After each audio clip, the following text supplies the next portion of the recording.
Сәлем қыздар, мен бүгін сіздерге үй жағдайындағы 15 минутта дайын болатын печеньені дайындауды бөлісемін. Ол үшін бізге қажетті заттар: 2 жұмыртқа, 1 кесе қант, 1 кесе сұйық май, 1 қасық қопсытқыш, қажетімізше ұн қажет болады. Мына 2 жұмыртқамызға қантымызды саламыз. Осы екеуін венчиктің көмегімен араластырамыз.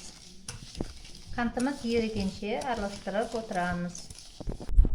Ал мына жұмыртқамыз бен қантымызды араластырып алдық.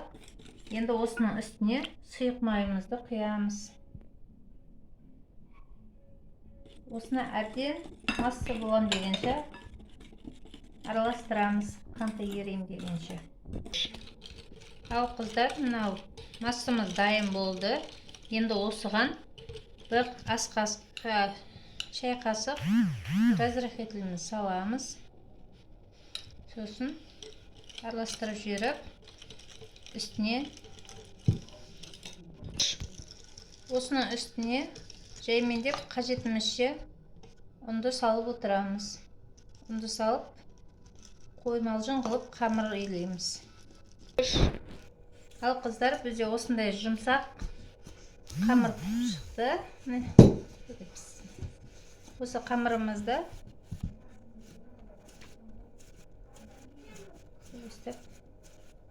жұмылатып аламыз да 2-3 минут тұндырып қоямыз. Қамырымыз кішкене тынды. Енді осыны аламыз да қолымызбен ұстап тұрып, осындай бөлшектерге бөліп аламыз.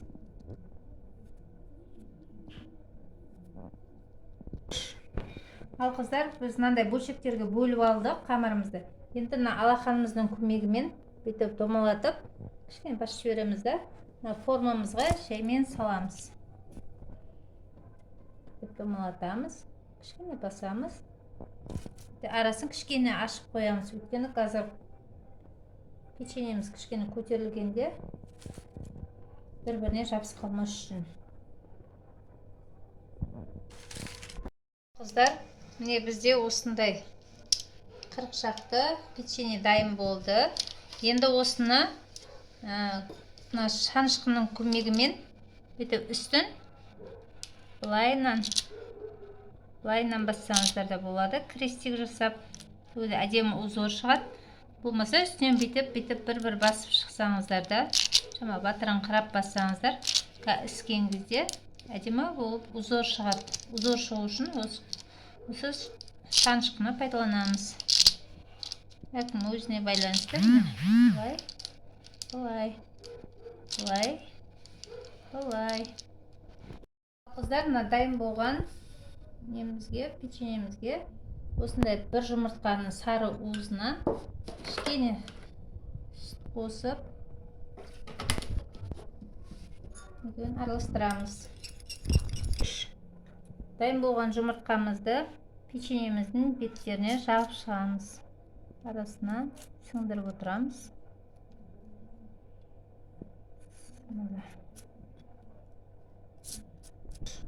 Жұмыртқаның сары уызын жағып болды. Қыздар, енді бетіне кунжут сепсеңіздер де болады. Айналдыра отырып. Болмаса, қалауларыңызша кунжут болмаса, құм шекерімізді сеуіп жіберсеңіздер болады. Ол да әдемі болып шығады. Ал дайын болған печеньемізді 180 градуста 15-20 минут пісіріп аламыз. Ал қыздар, міне біздің печеньеміз дайын болды. Өте керемет болып шықты. Енді осыны ыдысымызға жаймен саламыз.